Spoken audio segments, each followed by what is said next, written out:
Pa da napokon odgovorim na najčešće pitanje. Koliko je koštao put do Moskve motorom? Prije nego krenem, odmah bih želio naglasiti kako su svi troškovi približna procjena i lako moguće da sam izostavio nekoliko sitnica, pa sam iz tog razloga sve cijene zaokruživao prema gore. Ujedno za preračunavanje kuna u euro koristim tečaj 7,5 kuna za 1 euro uz zaokruživanje. Za početak, ajmo prvo vidjeti malu statistiku puta. 9000 pređenih kilometara motorom i 300 litara potrošenog goriva, 22 dana na cesti, 20 noćenja u krevetu, 1 noćenje u šatoru i prolazak kroz 7 država: Hrvatska, Srbija, Rumunjska, Moldavija, Transnistrija, Ukrajina i Rusija. Za vas koji ste lijeni pogledati video do kraja, odmah ću reći kako je put koštao oko 5500 kuna, odnosno oko 750 eura. Iako se na prvu čini kao veliki iznos, ako uzmemo u obzir da sam na putu proveo 22 dana, to je oko 250 kuna po danu, što je eventualno dovoljno da prespavate negdje na Jadranu u nekom od ilegalno izgrađenih apartmana, daleko od plaže bez da vam ostane za sladoled. Na što sam onda potrošio 5500 kuna na kraju? Prije svega bilo je potrebno izvaditi vizu za Rusiju i putno osiguranje. Viza je koštala nekih 650 kuna, te putno osiguranje za 30 dana dodatnih 250 kuna, što je ukupno 900 kuna ili oko 120 eura. Ako putujete negdje gdje nije potrebna viza, ovo je definitivno trošak koji možete zanemariti. Ipak, ono što nikako nije moguće zanemariti je trošak goriva. Kao što sam već spomenuo, na Yamahi SR 250 prošao sam ukupno 9000 km uz prosječnu potrošnju od oko 3,3 litre na 100 km, a to je ujedno i približno oko 300 litara potrošenog goriva. S obzirom da cijena goriva varira od zemlje do zemlje, rekao bi da sam oko 3000 km kroz Hrvatsku, Srbiju, Rumunjsku i Moldaviju prošao uz prosječnu cijenu goriva 8,5 kuna, odnosno 1,13 eura. 2000 km kroz Ukrajinu uz prosječnu cijenu 7,5 kuna, odnosno 1 euro, te 3500 km kroz Rusiju uz prosječnu cijenu goriva od 4,5 kune, odnosno 0,6 eura.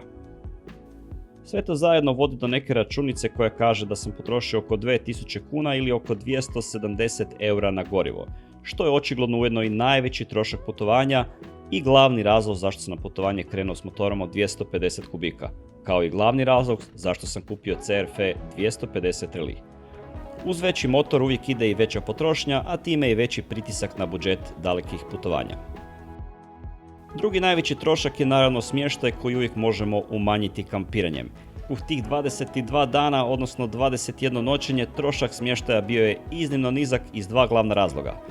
Prvi je naravno činjenica da su hosteli i moteli na istoku iznimno jeftini, pa ponekada kampiranje jednostavno nema previše smisla jer možete prespavati u hostelu za 30 do 40 kuna, odnosno oko 5 eura i uživati u luksuzu tuširanja, struje i toplog kreveta. Naravno, luksuz je tu relativan pojam, ali svakako bolje nego šator. Ukratko, rumunjska noćenje, prvi dan 140 kuna. Nije bilo najjeftinije, ali jednostavno bio sam previše umoran nakon 17 sati vožnji prvi dan, tako da nisam previše birao gdje ću ostati.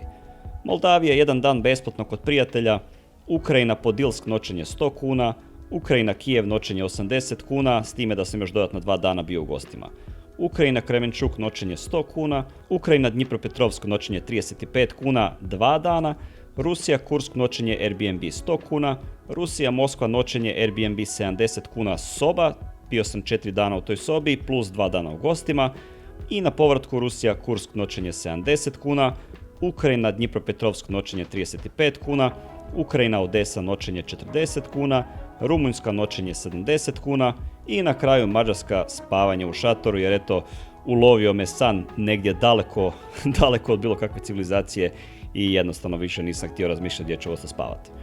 Ukupno to je oko 1100 kuna, odnosno oko 150 eura.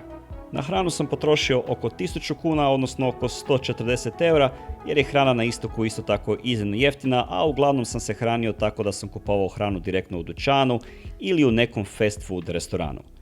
Od ostalih troškova izdvojio bi 300 kuna za zamjenu lanca što sam čovjeku dao na silu iako nije htio uzeti novce i par sto kuna koje sam potrošio na pivo i kobase za momke iz Moto Moskve koji su mi isto tako iznimno pomogli kako bi se mogao vratiti sa motorom natrag do Hrvatske. To je bilo sve zajedno, dakle negdje oko 100 eura. Ako sve to skupa rezimiramo, sama putovanja motorom ne moraju nužno biti skupa i u pravilu mogu biti daleko jeftinija od bilo kakvog odlaska na more ili skijanje, a ujedno pružaju daleko više od klizanja po zaleđenoj ili kupanja u slavnoj vodi. Čak nije ni poanta o tome koliko daleko putujete i koliko ste dana na putu. Na kraju je samo bitno vratiti se kući s novim iskustvom i lijepim uspomenama. A upoznavanje novih ljudi, načina života i općenito kulture uvijek je bio dobar način da skupite nezaboravna iskustva i pokoju anegdotu koju ćete prepričavati godinama.